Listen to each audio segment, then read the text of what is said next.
We'd like to thank you for joining us for another episode of Looking to Jesus. My name is John Hines. I preach for the North Ridgeville Church of Christ in Northern Ohio. My co-host is Daniel Sanders, preacher for the Quail Valley Church of Christ in Batesville, Arkansas. Daniel. Shout out y'all's website. What is it? It is Quail Valley Church of Christ.org. You can find information there on some articles, information about the church. You can also find a link for not only for our podcast, but also for the Facebook page where we do live feed for lessons. And you can follow along for Bible study on Sunday and the lessons for Sunday morning and Sunday night. We do not do anything for Wednesday night on that, but everything for Sunday you can follow there. And the website here in North Ridgeville is nrcoc.net. And you can find everything there as well. So, Daniel, what we're going to be talking about this week, I believe, is can a Christian serve in the military? Well, talking about the military aspects of everything, looking at the New Testament as well for this. I did a lesson a few weeks ago, had a request on it, and I think there was a little bit more of wanting to look into the New Testament on this, and so felt like we could be able to address that in this podcast today.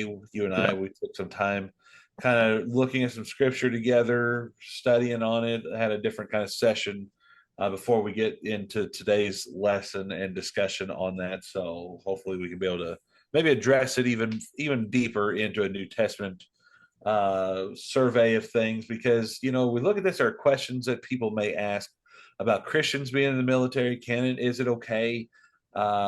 Is there concerns about it, or is there not? Can a non-Christian serve? I mean, there's so many different things that we can look at, and I think as we look and think about this, we're going to spend a little bit of time. There are some scriptures that kind of back up the idea of the military and how God uses them.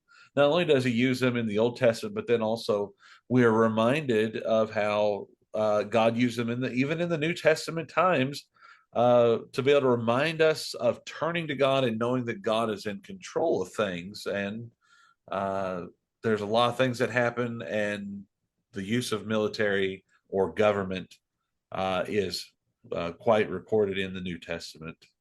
Yeah. And I mean, when we look through the Old Testament, and of course, the Lord is dealing with the nation of Israel and the surrounding nations. So obviously, you see Israel had an army. Right. No one doubts that. No one doubts that they were authorized to have an army. Now, when we come up to the New Testament, and I thought we might start in 2 Corinthians chapter 10. 2 Corinthians chapter 10, it says, "For though we walk in the flesh, we do not war according to the flesh." And so the warfare of God's people is changing. And so I wanted to just start here. The weapons of our warfare are not carnal, but mighty in God for pulling down strongholds, casting down arguments, and every high thing that exalts itself against the knowledge of God, bringing every thought into captivity unto the obedience of Christ, being ready to punish all disobedience when your obedience is fulfilled. We understand, and I don't think this is a news flash. We'll get to the government has the right to bear the sword. We'll look at Romans 13 when it's all said and done, but we'll just begin by stating that. But we recognize the warfare that Christians are engaged in as far as trying to convert people, that the weapons of our warfare are not carnal, that while states and nations have the right to bear arms, that is not a spiritual warfare, and frankly, that's not going to convert anybody. That's Right. that's not the purpose. That's not the purpose. We'll see the purpose when we read from Romans 13. But as we think about, and I guess one reason that I wanted to emphasize that is just because some people do look at America and America's role in the world, and sometimes they look at America's military, and what America's military does is almost like a holy war.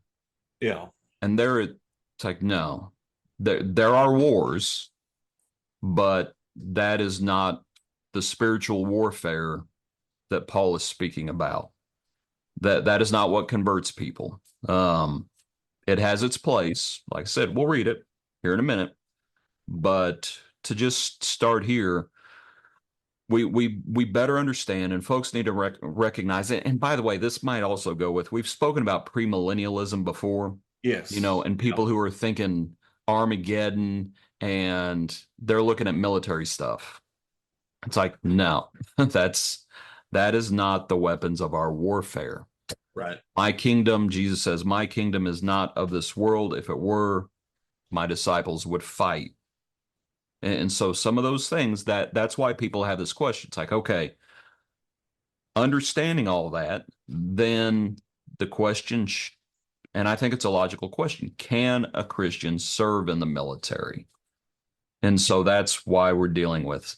And I thought we might just start with, give me some of the examples of different people throughout the New Testament.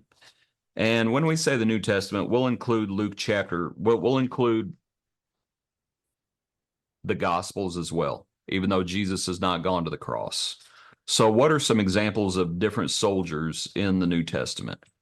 Well, you started mentioning the one in Luke 13 or Luke chapter 3, verse 14. The soldiers that came to John the Baptist. It says, likewise, the soldiers asked him, saying, and what shall we do? So he said to them, do not intimidate anyone or accuse falsely, and be content with your wages. Here are some soldiers asked, what are we to do? How are we to act? How are we to conduct ourselves Right. with things? And so John goes on to talk about, you be respectful, you be truthful. You don't use your ability to be able to intimidate or your power, because at the time Rome was in charge of things, and Rome worked in a military way. They had different soldiers in different areas, and they were basically the policing force of everything. Don't intimidate anyone. Don't accuse anyone falsely. Make sure you're using justice and fairness with things, and be content with how you are being taken care of. I was thinking about this passage earlier this morning, and Rome had their military, but the Jews also, and this is one reason the new covenant has not been established yet. And so, what I was dealing with, Daniel, was the question, these people who came to John the Baptist, surely they were not Gentiles. Why would the Gentiles be coming to John the Baptist? And so the commentators who talk about it, they make the point, it's like the Jews had soldiers too, and Rome allowed, when, talks about the high priest and the soldiers that would come with them when Jesus was arrested, for example, and that they had their own military attaches. So I understand we're still in the time of the old covenant, but still they come to John the Baptist, whoever it is, it doesn't matter who it is. John the Baptist does not say you can't serve in the military. He says this is how you serve in the military. Now the King James version here, to make this point, the King James reads, do violence to no man, Yeah. is how it's phrased. But that word there for do violence, it literally means to shake thoroughly. And so that's why the King James is do violence to no man. The ESV is do not extort money from anyone by threats. And I just want folks to understand, I want people to understand why it's translated the way it is. The New American Standard, do not take money from anyone by force. And then you're reading out of the New King James like I am, do not intimidate anyone. The King James, I think it's a bad translation here to say do violence to no man. John the Baptist is not saying you cannot bear the sword. Right. He's not saying that. It's no, you need to do your job and do it honorably, and don't intimidate anyone.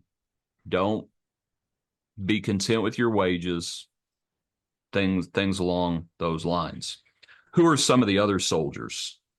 So you got the centurion faith, the faith of the centurion there in Matthew chapter 8, Okay. verse 5 down to verse 13, where I believe he's got the daughter that he comes, or You got a servant. a Yeah. servant, I'm sorry, servant that has been paralyzed and being tormented, and Jesus says, I'll come and heal him. That's another example. Then, again, going back into Luke, this time in chapter 22, verse 36, Jesus speaking about the disciples, and again, in a sense of being a soldier here, it says he said to them, but now he who has a money bag, let him take it, and likewise a knapsack, and he who has no sword, let him sell his garment and buy one. The whole, part of the purpose of soldiers was they had protection for themselves. And Jesus telling his disciples, in a sense, here, being a soldier of Christ, arm yourselves.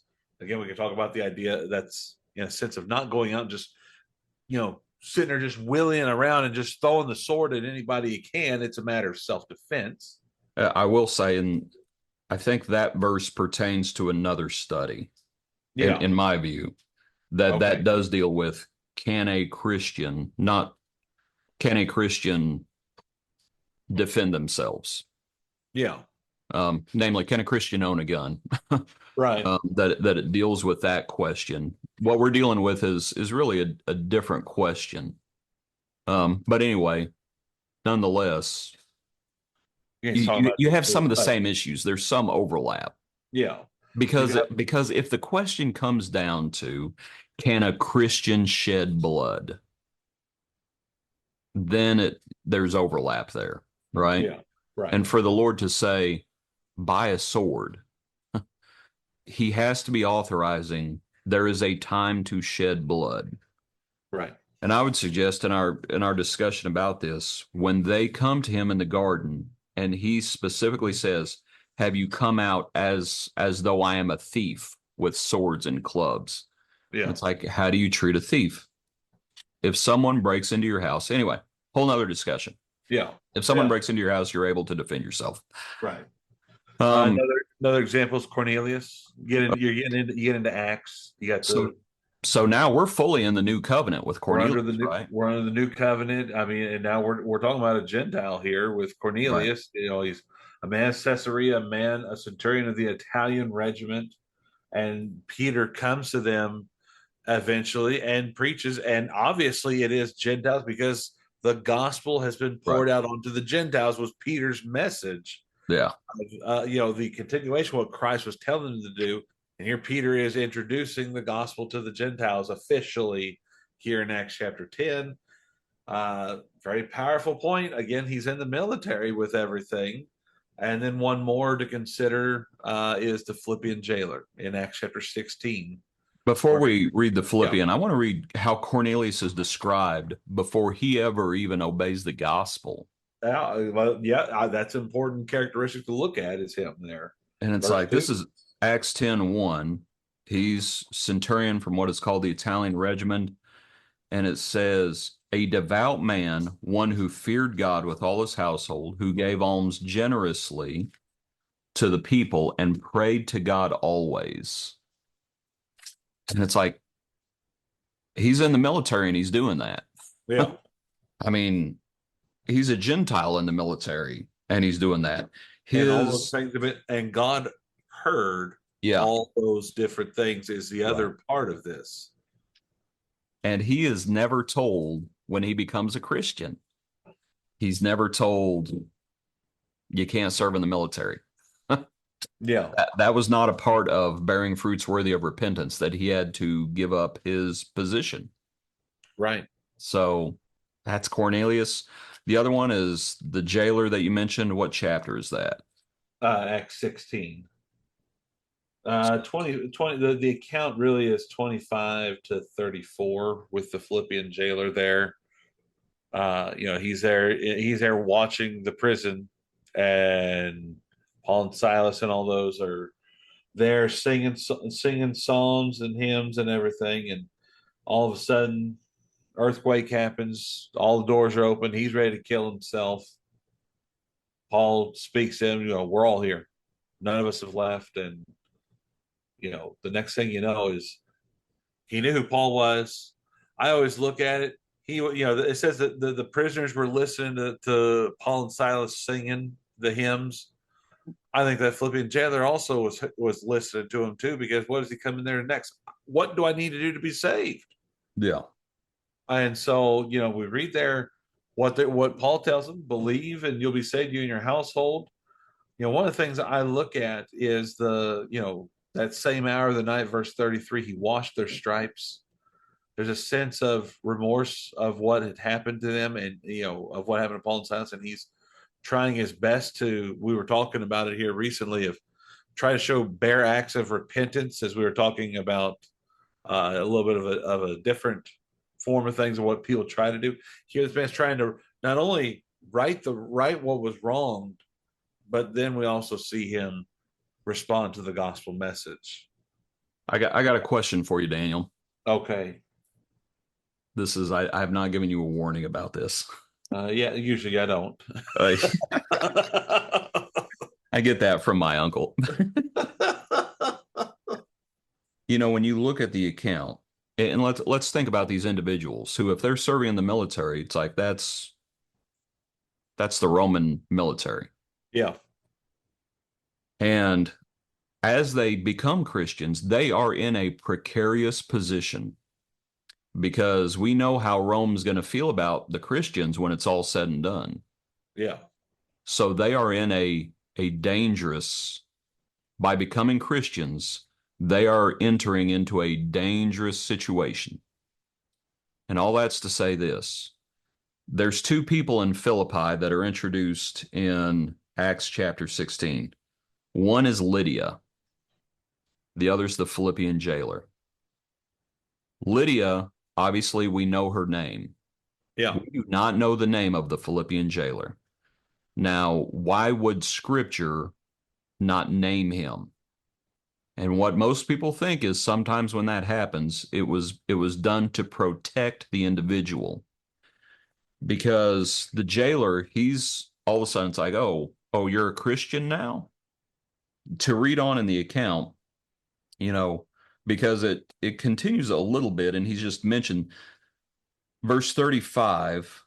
The magistrate sent to the officers, saying, let those men go. The keeper of the prison, and that's the same guy, right? That's the jailer. Am I correct in that? Yeah, that's verse 27, the keeper of the prison. So the Philippian jailer reports these things to Paul, saying, the magistrates have sent to let you go. And this is where Paul says they can come and get us. So verse 38, the officers told these words to the magistrates, and they were afraid when they heard they were Romans. They came and pleaded with them and brought them out and asked them to depart from the city. So they went out of the prison and they entered the house of Lydia. This was the day after, or the day of, the Philippian jailer had brought them into his home in the middle of the night and washed their stripes. But when Paul and his entourage, when those with Paul, I guess Paul and Silas, when they go out, they don't go to the jailer's house. They go to Lydia's house. And I'm just throwing this out there. The jailer's in a dangerous position now. He's a Christian. And if Rome doesn't like that, then, and my point is, he's not told to not be a soldier. But it would be very hard to be a Roman soldier and a Christian, especially as time continues on. And here's my point. I think Paul did not stay with the jailer because he was protecting the jailer. If it's like, oh, you're a Roman official, and it's like one of your soldiers is now keeping Christians in their house, how would they feel about that? Ooh, if they got wind of that, that jailer may have been in danger. Yeah. Anyway, just a thought. Okay. Just a thought. That go ahead. So you didn't have a question, you just had a statement. Yeah. Did I say I had a question? You told me you had a question for me. Oh, sorry. What do you think about that, Daniel? That's my sorry. Sorry. Anyway. None of these individuals we've looked at. Pardon me, I'm rambling, I'm ranting, I'm talking too much. None of these individuals are told to not be soldiers. Yeah. There's never a condemnation of any type. We see the consistency of everything. Right there to the at the beginning of right before Jesus's ministry Right. starts, right before we read about the life of Christ and all these different things taking place, and then during the life of Christ, and then even after the life of Christ, So we've dealt is with both covenants, old covenant and new covenant. all within a I would say a 40-year span. Yeah, whatever it Yeah, is. whatever it is. I'm just throwing out a number somewhere close to that. 40, 50-year span of everything being consistent with everything. We see the harmony in addressing in looking at the examples, I should say. Yeah. And it's just not there that they're told they can't be in the military. Right. Some of the commentators they make the point, this is like Matthew working as a tax collector for Rome. Some of the commentators talk about there were Jews who signed up as soldiers with Rome. Yeah. And John the Baptist doesn't say you cannot do it any more than Matthew could not be a tax collector. Right. People may not like that job. Yeah. People got their own opinion on different things, but that goes under the lines of your liberty of how you feel about it. And so that is pertinent to this discussion. Let's look in Romans now. I want to look in Okay. Romans chapter 13. And the point that we made earlier, Romans 13. You want to read a little bit or you want me to read it? I can go ahead today. Go from Romans 13. Let's do verse 1 down through verse 4. Okay. It says, "Let every soul be subject to the governing authorities, for there is no authority except from God, and the authorities that exist are appointed by God. Therefore, whoever resists the authority resists the ordinance of God, and those who resist will bring judgment on themselves. For rulers are not a terror to good works, but to evil. Do you want to be unafraid of the authority? Do what is good, and you will have praise from the same. For he is God's minister to you for good. But if you do evil, be afraid, for he does not bear the sword in vain. For he is God's minister, an avenger to execute wrath on him who practices evil." Now, we'll say the government and the governmental sword, they have their purpose, and that purpose is given by God, according to this Yes. passage. And that comes not just from a king or just that one, but also through military standards or military exercises of things as well. Yeah, Uh, and I mean it's authorized by God. yeah, It's like it's a part of nations. right. It's a part of the nations. I And mean, God rules in the kingdoms of men, just like he did in the Old Testament. Granted, we don't because it is not how would you say it? In the Old Testament, when God used different countries, God uses Babylon. God uses Israel, obviously, but God also uses, the Philistines. God uses the surrounding country. God rules in the kingdoms of men. yeah, Well, God still rules in the kingdoms of men. I think most people would say, well, it's like that's God's purview. yeah, And so a part of God ruling in the kingdoms of men is issues concerning the military. It's appointed by God. So it's authorized by God. Now, does that mean they always do what God wants them to do? No, that's not what we're saying. They got there free is will. there is the abuse of power that happens Yeah. from time to time of different things. What's our responsibility? To seek God rather Yeah. than It, it's a God first thing. I'm not trying to sit there and promote anarchy and everything. We have the responsibility to obey this world. We have a responsibility to obey the laws of our lands.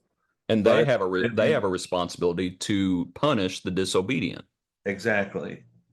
And when abuse of power comes into play, there is a responsibility to put God first in our exercising of different things. But that does not mean, well, just because I put God first, it means I can just exclude all the laws of the land or what man is laid out. We still have responsibility on both sides of a balance of everything, but God is to be first. That's what we read in Acts chapter 5. Yeah. Shall we You know, listen to God or man? yeah, And what we're trying to do looking at these passages, like this is what God has ordained. right, exactly. And so one of my questions would be, given this, for those who take the view that a Christian cannot serve in the military, well, my question would be, can an unbeliever serve in the military? And if they answer that question, yes, an unbeliever can serve. My follow-up question would be, so are there different rules and regulations for the believer and the unbeliever? If it's sinful for a Christian to do it, why would it not be sinful for an unbeliever to do it? Right. I think just logically that starts falling apart. And so it's like, no, there's one standard. And if an unbeliever can serve in the military, well, then a believer can serve in the military. And it's appointed by God. And we've Yeah. looked at all these examples from Cornelius, especially Cornelius and the Philippian jailer. That is in the New Testament. Right. And neither one is told you cannot serve in that occupation. So not only can a Christian serve, I think they did serve. Yeah. So now the follow-up question to all of this is, should a Christian serve? That's a whole nother question. We've been dealing with can they serve? Yeah. Should they serve gets into Romans chapter 14 and liberties. What's the chapter in First Corinthians that deals with liberties? Is that First Corinthians 9? Yeah. First Corinthians 9 also deals with liberties. Daniel, if you wanted to put liberties in a nutshell, what would you say? Liberties are freedoms that we have. There's it's not a matter of it's not about one way or the other.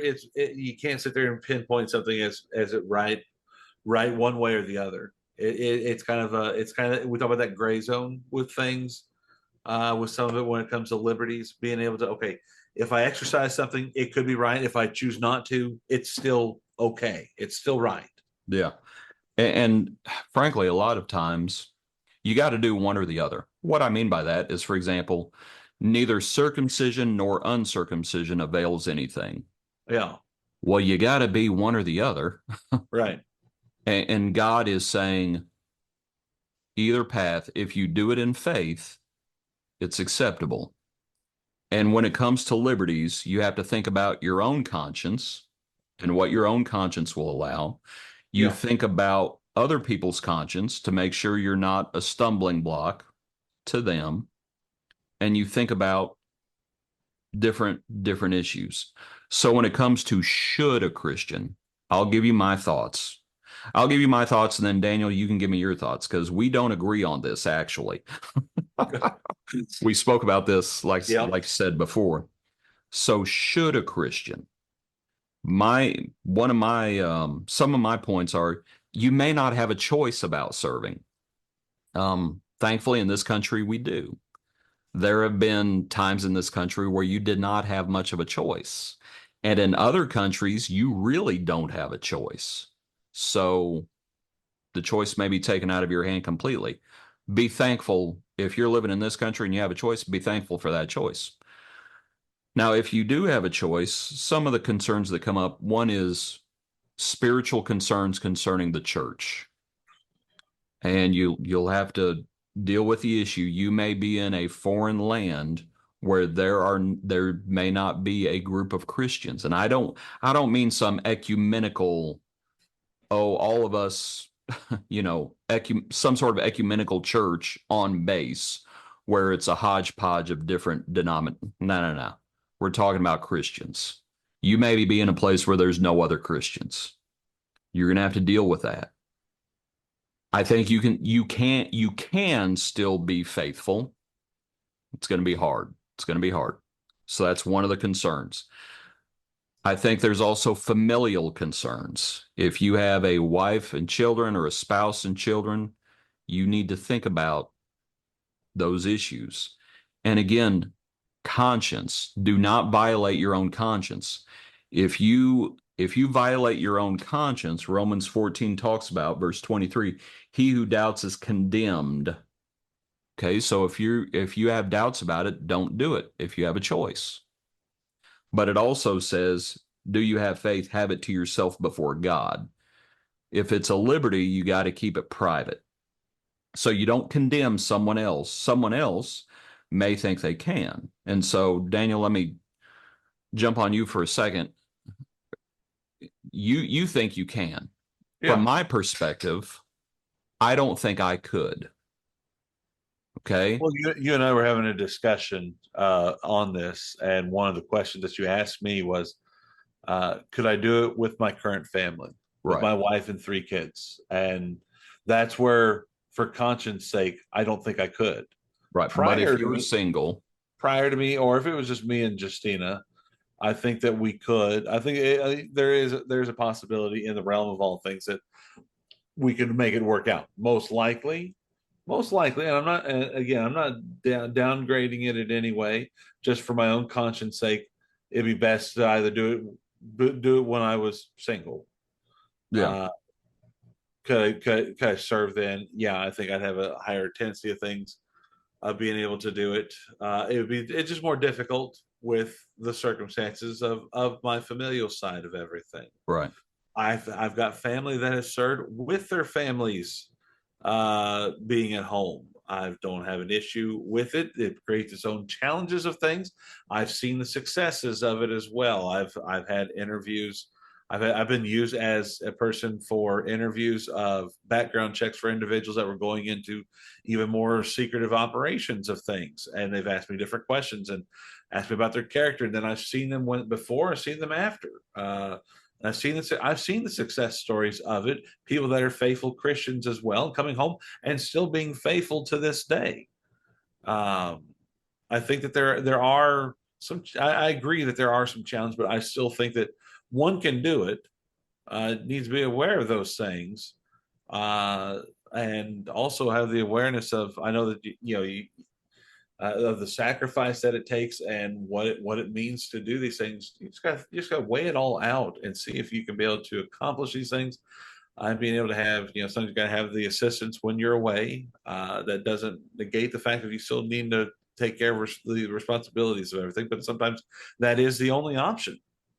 That is the Yeah. only option for some people.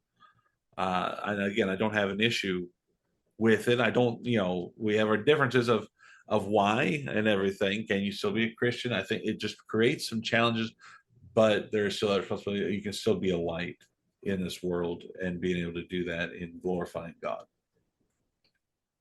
Yeah. And I will say, even though I take the view that for me myself, I could not do it, I'm not going to condemn someone else who does do it. Because when I say I could not do it, what I really mean is for me, I don't think I should do it. Yeah. But I don't think it's sinful. I think, and hopefully this episode has conveyed, it's like a Christian can. Yeah. They can. Yeah. Now, should they is another issue. Right. And that's a matter of conscience. And we're getting into the realm of liberty. Yeah. I will say this, Daniel. I was thinking, I want to give a pro and a con. Which one do you want first, the pro or the con for serving in the military? Well, Which one do you want? we'll go con then pro. Con. All right. I I really I think people need to be very careful when they talk about sacrifice. And what I mean by that is if someone says, well, sacrifices have to be made, so I sacrificed the church in order to serve. I sacrificed my spirituality with Jesus in order to serve. It's like I'm not sacrificing Jesus anymore. He sacrificed enough. Yeah. I don't like it when people say, well, I sacrificed my family in order to serve. Yeah. I don't like that because sacrifice is worship language for one thing. Yeah. And it's like, no, what you're really saying is you've neglected your family and you've neglected the Lord. And anyway, I don't think so. That's the con. Now I'll give you a pro. And the pro goes back to that centurion. And you know this when you have people in the church, when they may be active members or their tour may be done, whatever it is, and they're like the centurion.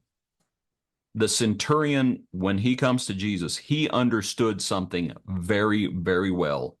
And what was it? The centurion comes, right? He said, what does he say? The servant, right? I have a Yeah. servant who's My, sick. Lord, my servant is lying at home, paralyzed, dreadfully tormented. And and Jesus says, I'll come. And what does the man say? I'm not worthy you that you should come to under my roof.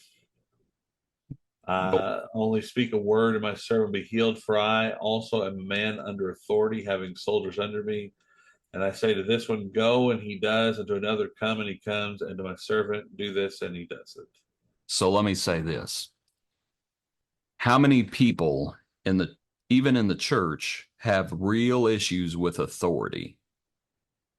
Oh, it What? happens. Yeah. It happens. And they don't understand authority and they don't apply authority and they don't recognize authority. But lo and behold, guess who does understand authority and guess who does recognize authority? Soldiers do. It's like Military. those Yeah. who are in the military, they get it. You give the word and it's done. Yeah. There's no backing down from it. Whenever they get orders, they go and operate.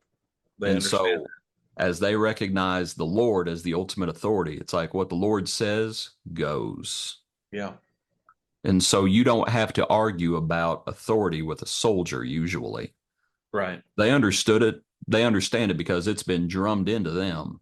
Right. They understand it. So that's a pro. Yeah. It's like they understand, thus saith the Lord, Right. that you do it and you don't argue about it. Yeah. You got any other points you want to make?